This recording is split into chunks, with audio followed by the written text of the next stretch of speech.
Hi, my name is Ayana, and I hope you guys have some time today, either before getting ready for work or maybe even before bed, to join me for this video.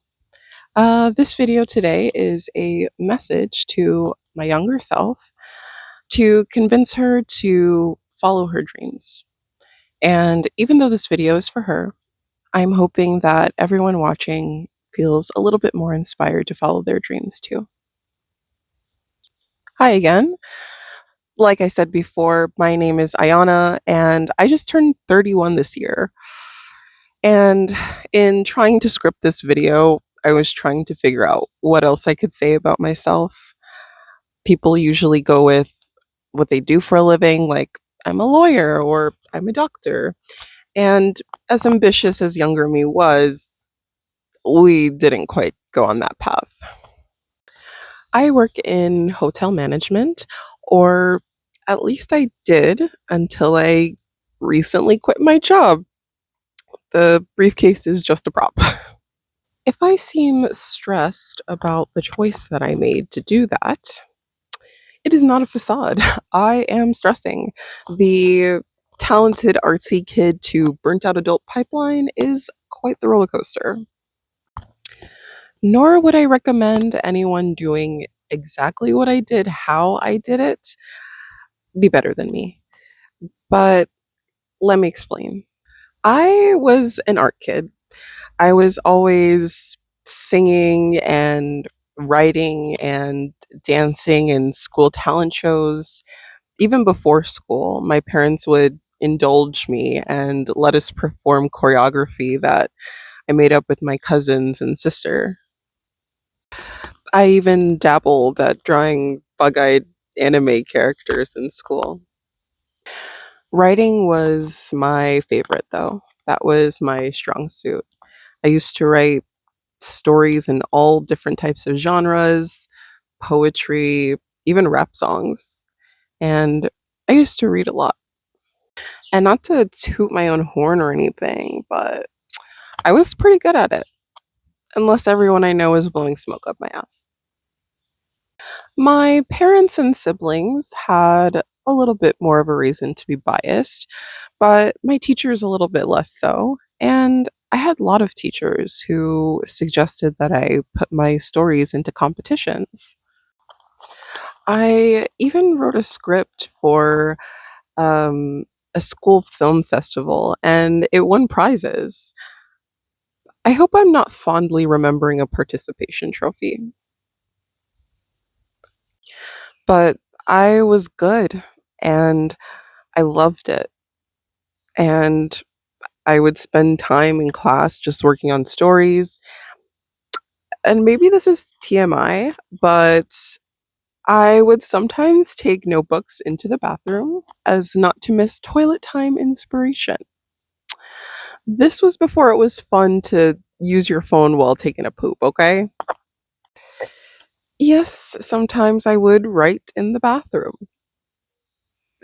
But like a good BM, all good things must come to an end, I guess.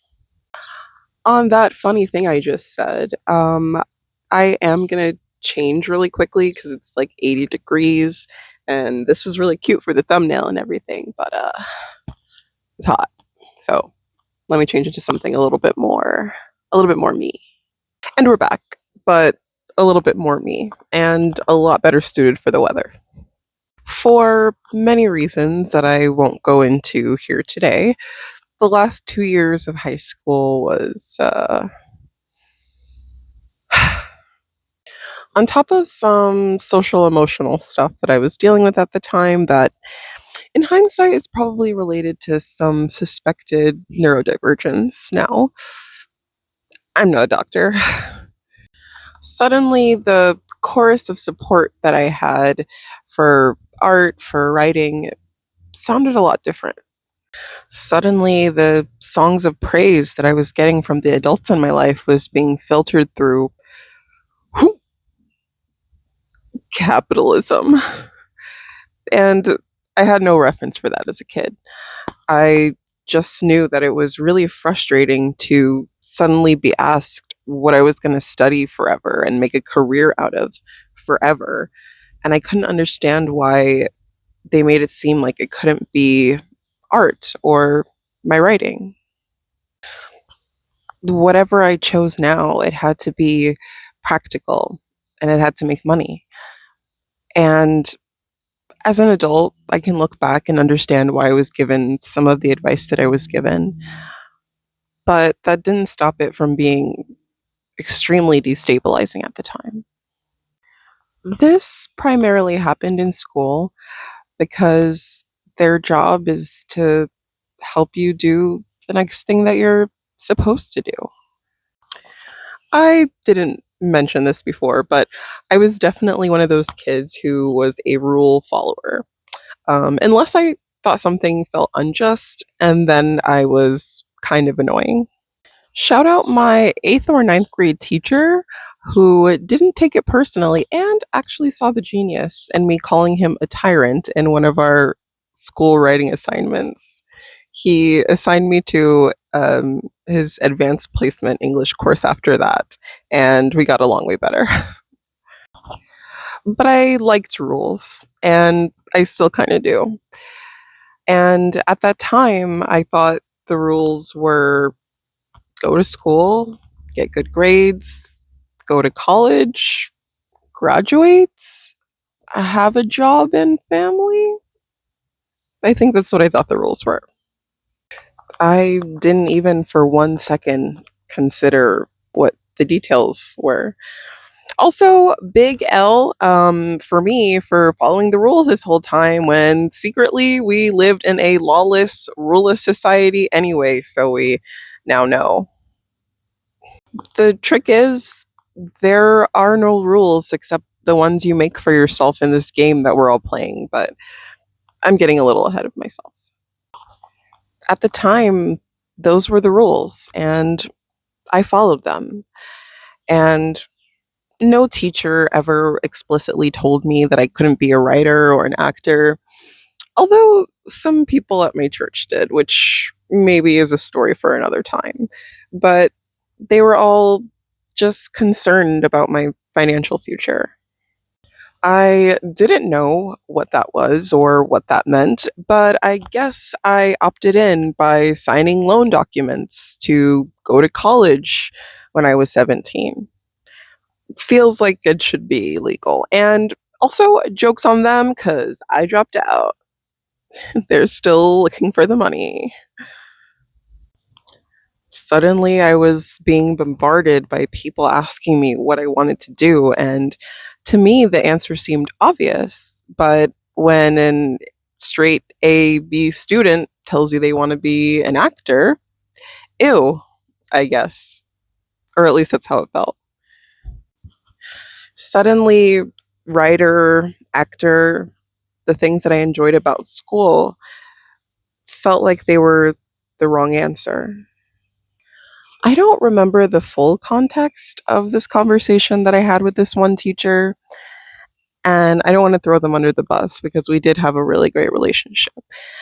But he was making some type of comparison between himself and his brother and was talking about how his brother was really successful, in his own right.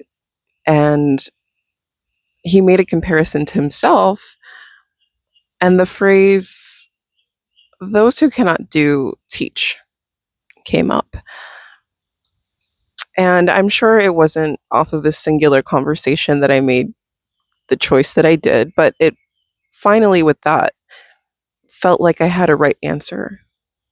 I was gonna be a teacher because up until this Brutus betrayal, I really enjoyed my teachers. They helped me do the things that I enjoyed, but better socially. They helped me to build confidence in those things. And maybe if I couldn't do those things, I could help someone else. So when it was time to apply for colleges, that's what I said I was going to go for. Duty over piety, because no one gave me pushback when I said that I wanted to be a teacher. The last 2 years of high school was kind of a nightmare. I didn't have words for it at the time, but I think I felt like it was circling the drain. Like there was a time limit until I had to move on. And the dreams I had, well, I better enjoy them in my sleep. I clearly remember the day that I got my college acceptance letter. Everyone was 10 times more excited than I was. My parents woke me up from my now routine after school depression nap because we got a letter in the mail from the one school that I showed active interest in. And now looking back on it, I was interested because one, the campus was super pretty. And also, I think my friend was more interested and wanted to visit rather than that being like an original thought. Anyway, they woke me up, so I was a bit groggy, depression nap and all. And there it was on paper, accepted. I think I was able to play off my lack of excitement as grogginess from my nap. And I think I went to sleep shortly after that as well. But I was accepted. Like I said before, no one in my life explicitly told me that I couldn't follow my dreams of writing or acting. But when that becomes the wrong answer and you find the right answer, well, then that's the right answer. And when you're the first person in your immediate family to go to college, you don't not go because they're so excited. So I went. I don't know when it happened. I think it was a little bit before the end of high school. But by the time that I got to college, I never wrote a single story or poem again.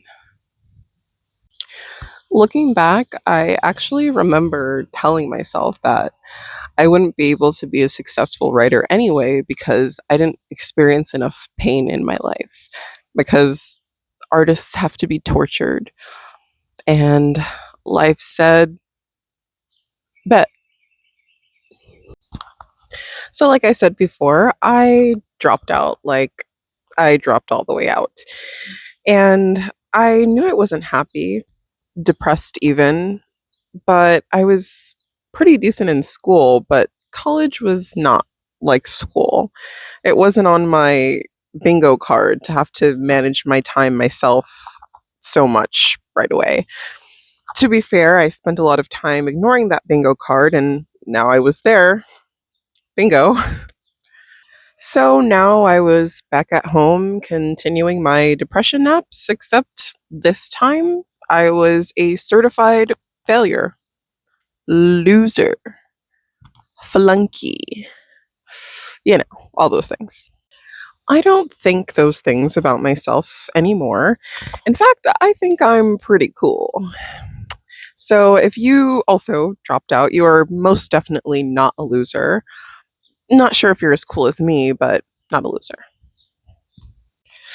But at the time, I took it really hard. I felt like the pathway to life, the pathway to what you're supposed to do was closed to me because I couldn't make it through that stage.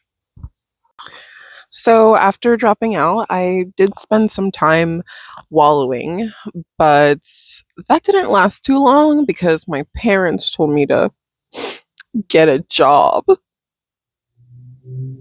So I did.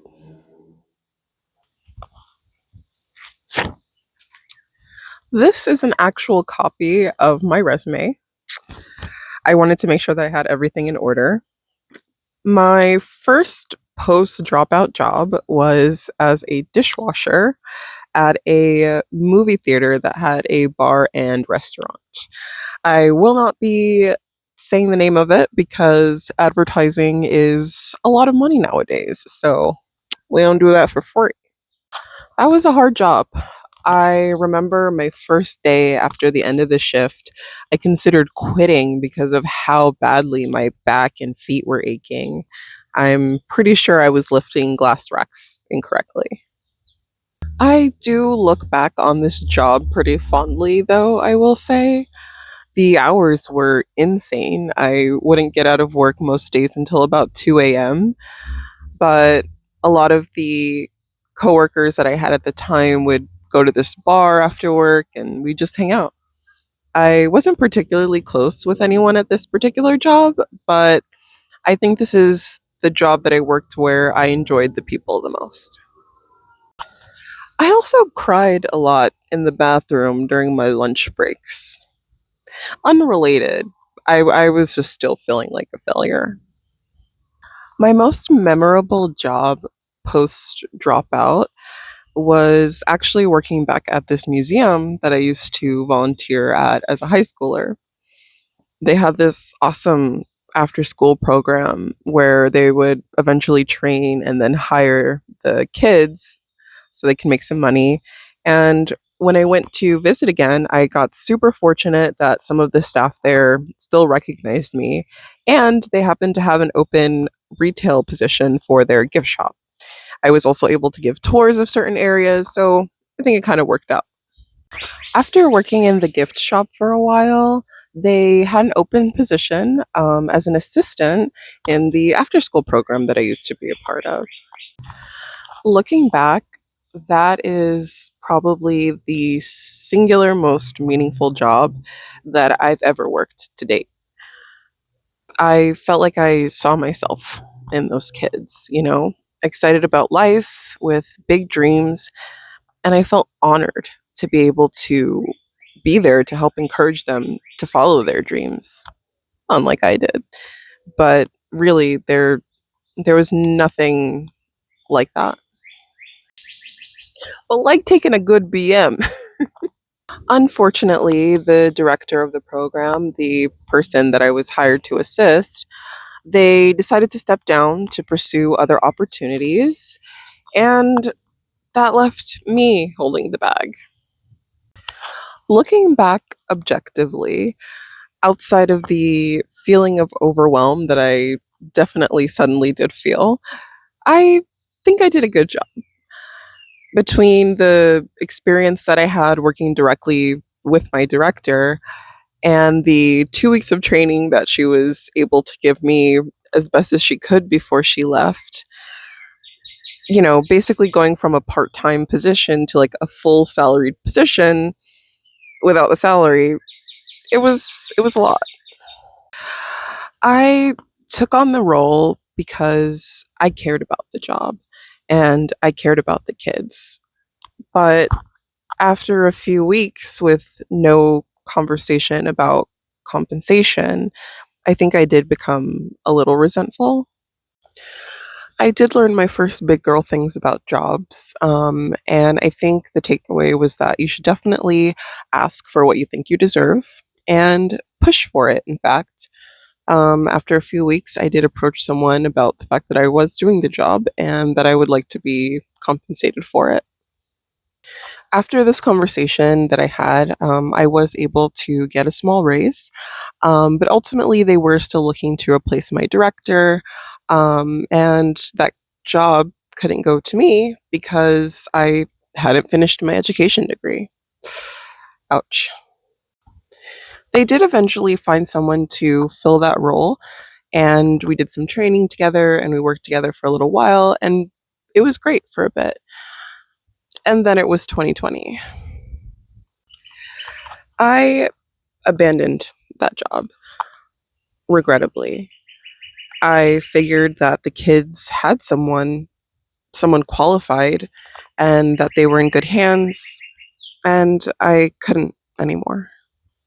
I absolutely burned myself out going from 0 to 100 in that time, and I don't know if this was right when the world was shutting down or maybe a little bit before, but I went home one day and I laid in bed and I didn't get up, and my phone rang and I laid there. 2020 was crazy for everyone. As far as we all knew, that was humanity's timer up. And now that we're past those darker days, I can make the tasteless joke that, damn it, maybe AI will get us. I'm actually hoping not. I will admit, but later deny, that I am a bit of a catastrophizer. I think all artsy fartsy kids kind of are, the drama and all of that. So I was team The Sky is Falling. I thought this was the big one. And when the end did not come for me, what I didn't expect to be worse was the silence. Now I had all the time in the world to think because outside of those 7 to 10 minute crying sessions I did in the bathroom of my first job, keep it efficient, I didn't give myself time to think about my life and how I felt about its trajectory or those dreams that I had stopped chasing. Up until that point, I hadn't let myself think about some of the decisions that I made. And even though I was a teen when I did make some of those decisions and I felt like I had to make some of those decisions, I was in the driver's seat now and I had to accept that maybe I didn't make the right choices. And that was hard to face. It was hard to face that I had abandoned myself in favor of some life out of some life book that I was still not old enough to get a copy of, and that maybe it was too late to go back and make a different choice. I remember thinking that I hadn't written in years, so I probably wasn't good at it anymore. And then on top of that, I had her life to live, my life to live now. And there couldn't be any more missteps because by dropping out of college, I had already made a huge one.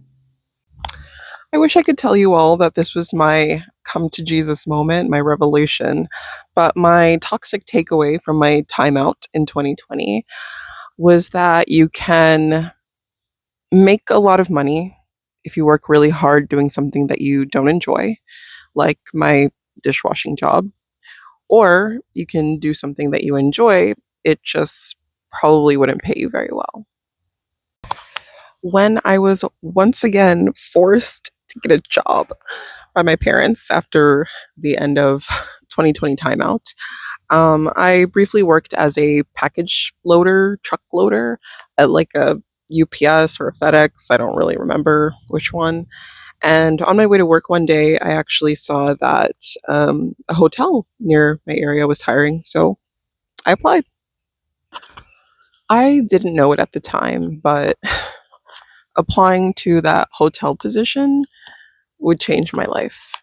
I accidentally started building a career. It was something that I could do, that I was kind of good at, and didn't absolutely dread. Now, don't get me wrong, I didn't care. I didn't care about my life. I especially didn't care about my job. I cared that it gave me money because at the time, that's what it took for my parents not to be on my back. And that's just what it was, at least for a while. I started off at that job at the front desk, and then I was eventually promoted into their sales department. And I actually didn't hate that. The job was pretty easy, and the thing that I liked most about it was that every day was a little bit different. So I never could be sucked into like the feeling of monotony. Eventually, the general manager actually took me under his wing and I became his assistant. And I can make an entire other video about my first hotel experience and this one manager in particular, but he did teach me a lot. And he was himself, but I did learn a lot about hotels and even about myself. So eventually, when an offer came to work at a front desk somewhere, but making a lot more money, I felt like that was the obvious choice. And I've been in hotels ever since. I worked myself up from front desk to front desk supervisor to assistant front office manager. I was doing the thing. I was gaining some traction in doing life correctly, and I was good at it. But every time the newness or the shininess of a promotion or job relocation wore off, I wasn't able to escape the emptiness. Along the way, I met so many people who were like passionate about their jobs, about hotels and being managers. And the higher I climbed, the more distressing it was that I could not relate to them because, as respectfully as I'm able to say it, I just didn't care. And being in a room full of people who cared deeply about something that you're also supposed to care about because you're building the same thing that they've built and you see them as the natural trajectory of your life is horrifying. And sometimes I would ask myself how I got here. I guess when I started working in hotels, I was a little bit younger, still college age. And at that time, everyone would ask me all the time, what is your 5 year plan? I fucking hate that question. It is principally not a bad question, but when you don't have a plan and people recoil at the thought that you don't have a plan, it is suffering. It's also none of your business. So I have to make a confession. When people used to ask me that question, I would lie. I would lie through my teeth confidently and make up some bullshit pretty story that they wanted to hear. I still have so much animosity at that question because at the time, obviously I wasn't actually, but I felt like I was being targeted because I didn't have a plan, but people would ask all the time. And I don't know, fucking continue to make money to survive. That was the real answer. It's okay. The question is not in the room with us. But I used to lie because the truth was that anything that I wanted to be doing 5 years from now, I gave up 10 years ago. And here I am now at 31. Accidentally built a career in hotels. And looking back, it wasn't all terrible. It was tolerable and sometimes even good until it wasn't. I started this channel 3 years ago now after my parents got me a video camera for a birthday. I was living life on autopilot as usual, but for some reason, that gift sparked something from back then. I'm not sure why. When I was in school, YouTube and social media was not nearly as big as it is now. So a lot of those things seemed very inaccessible. Although I would have made a great Hollywood scriptwriter, just saying. But now people were online making a living off of their art. It wasn't lost to me that there was still so much luck involved, and the fact that I hadn't practiced any skill writing, filmmaking in such a long time, I was probably definitely behind the curve.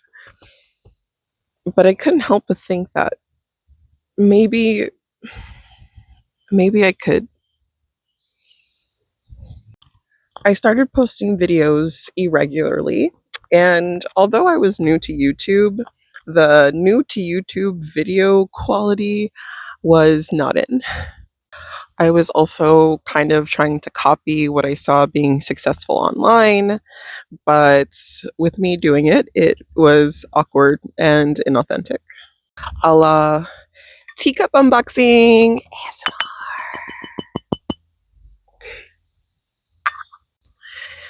And there were times where I almost completely gave up because I would never make it big time. I would never be successful at this. But I had to think about it differently. Something that I think I picked up on during my life so far that I didn't really study, but kind of heard and learned by observation from others was that anything that's worthwhile to do can be monetized. And if you're not able to monetize it, then it's not valuable. That was the lens that I was looking through when I started the channel. But then I thought back to my school days when I used to write all the time, and I realized it was. It was valuable. Before money was even a thing, it was extremely valuable. It was valuable to the people around me. Like my sister, who would let me read my stories to her before bed. And when I didn't, she would always ask me, "What happens next?" To my friends at school, who I modeled characters after to entertain them. And when it took me just a little too long to get that chapter just right before sharing, they would ask me if there was another one coming. To my mom, who never threw out a single piece of writing that I did, even when I didn't see it as valuable myself. To my dad, who supported every passing interest that I had as if he knew for sure that that thing was going to be the thing that I was great at, for supporting my individuality and my curiosity. And it was valuable to me because it made me happy. And isn't happiness priceless? I had to ask myself, if the masses didn't watch my videos, if I was guaranteed never to make it big, would I stop making videos? Finally, this one thing that I found that I actually care about, would I be able to stop? I couldn't. So I kept going, just having fun, throwing spaghetti at the wall to see what stuck. During this time, too, I also had to take a little bit of a break from consuming so much content online because I could always feel when I started comparing myself to others again, and the feeling of not being successful would kind of take hold. So I started spending more time outside. I remember going on a family vacation to Europe to visit my brother, and he took us to a waterfall. And I really, really loved that experience. So one day I decided to go online and see if there were any nearby where I lived. And surely enough, there were actually quite a few. So after visiting the first one, I was obsessed and I wanted to see all of them. It was also an escape from the feeling that all I ever did was go to work, go home in an endless loop. And that's where my Touch Grass series was born. I started making and posting shorts about getting outside and touching grass. I had a lot of fun filming the videos. I had a lot of fun editing, although I know that's not everyone's favorite. And people started watching and commenting and asking when the next one was. To those of you who supported me and that series, I have no words for how grateful I am. You cannot know how much that means to me, so thank you. When I started to see results, I let myself think again that maybe I could. Maybe I was good enough to do something that meant something to me. I used to tell myself that the reason that I wasn't going to film today or wasn't going to edit today or post today was because I was tired and drained from my job. And that was true. I was tired and drained day in and day out, still doing what I was supposed to do and never asking myself what I wanted to do. It occurred to me that script writing and making videos was way more important to me than what I did for a living.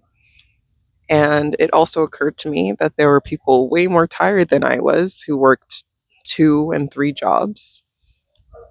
So I decided that I would treat content creation, this channel, and the shorts that I posted as my second job. At the time, it was still quite tempting not to film when I said I was going to, or edit when I had scheduled. And during this time, it was pretty easy to convince myself not to do any of those things, but I did anyway.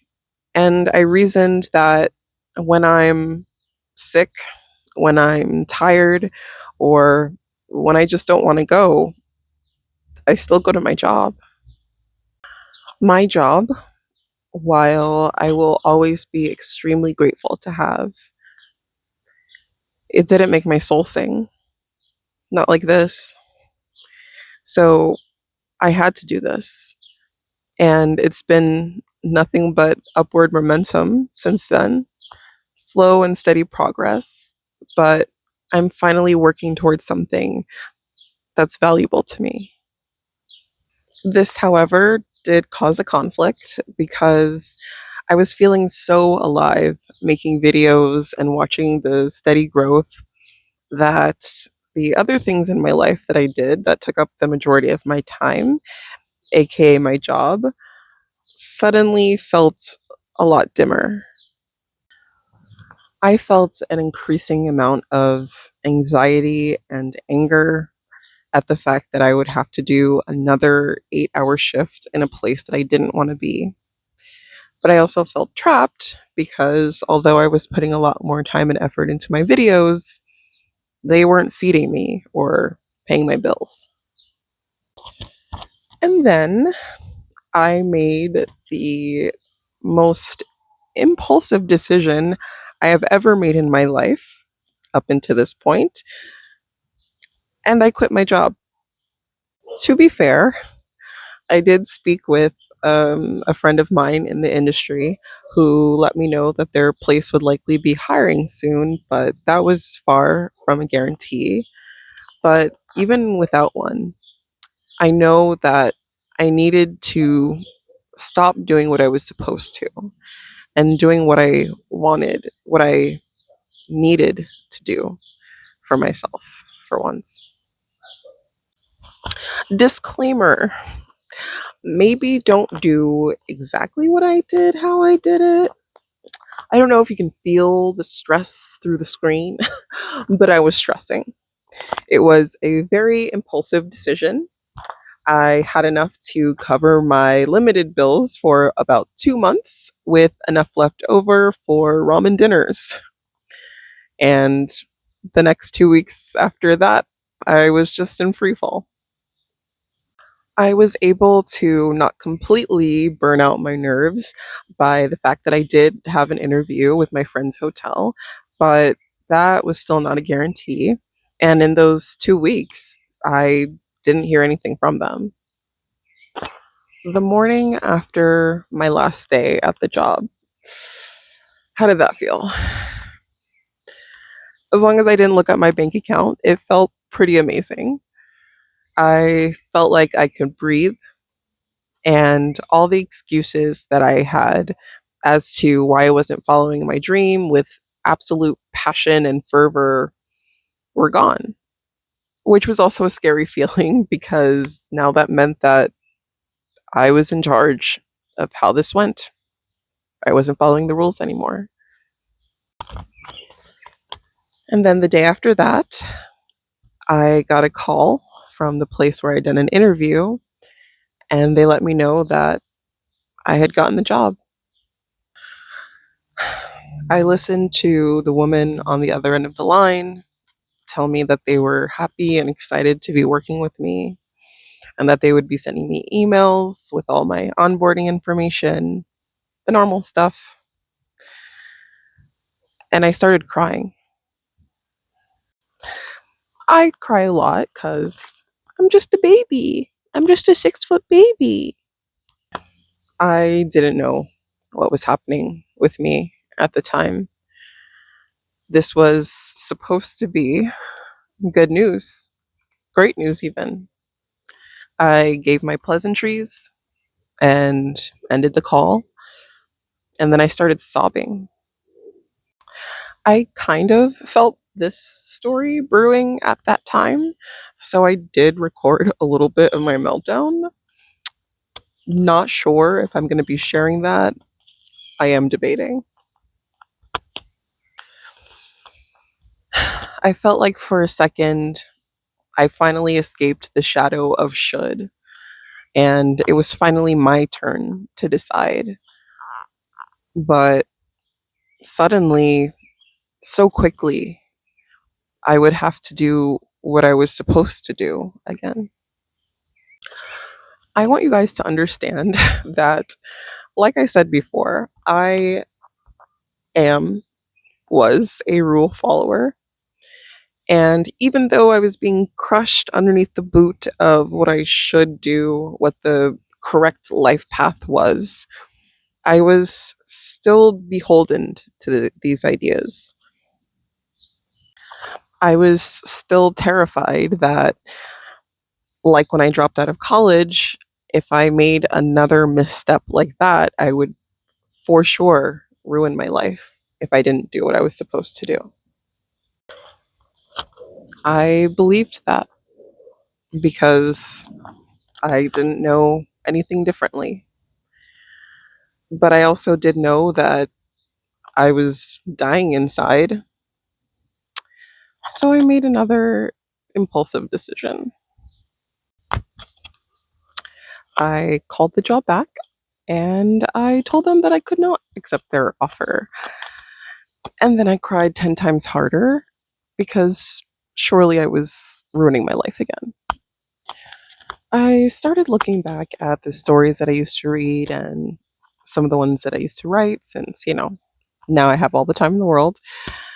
And I realized that I'm the protagonist in my own story. And just like those characters, I never got the impression that they were not afraid, but they were brave. And isn't bravery looking your fears in the eye and standing up to them anyway? But also looking back, that fear wasn't mine. It was a projection from all of the well meaning but discouraging advice givers I had encountered, from the videos that I watched telling me the improbability of my success, and the people at work who told me not to quit my day job. I wasn't afraid. I had to remember that I wasn't afraid to be wrong or to have egg on my face. I got up on stage in front of hundreds of people and confessed my feelings for a boy through my poetry at one point. Everyone is scared because this life shit is scary, but no one survives it.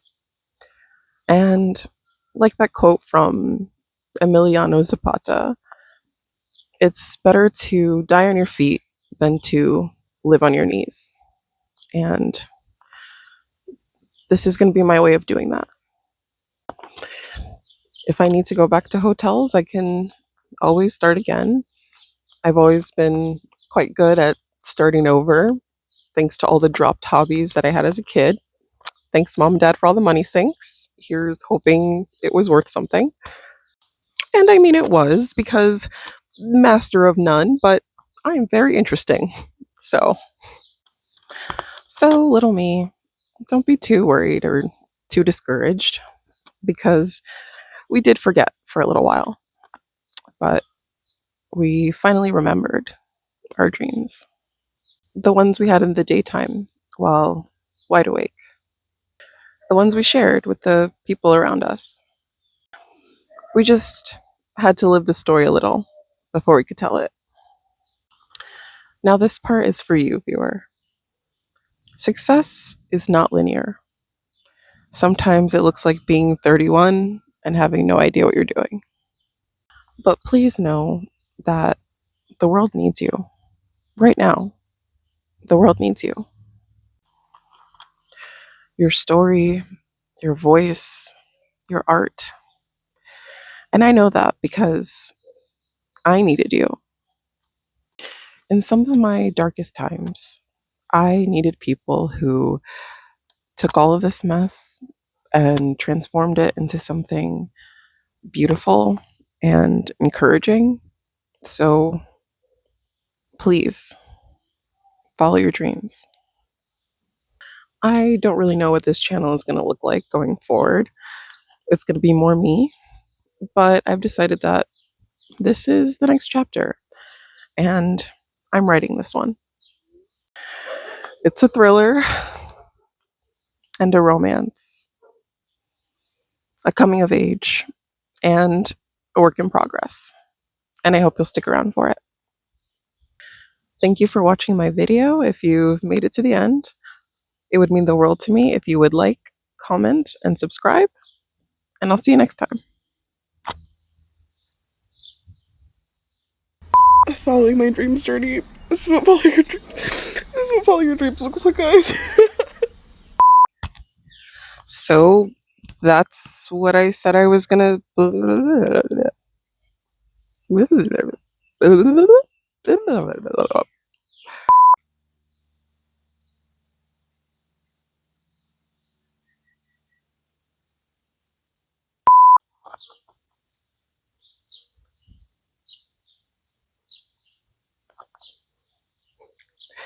Hi. I forgot my line. Cry, you little bitch. They're just lines on a paper. Don't cry.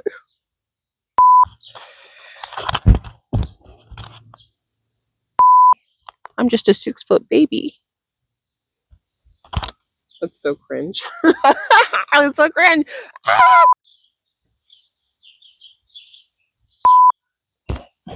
That's not the line.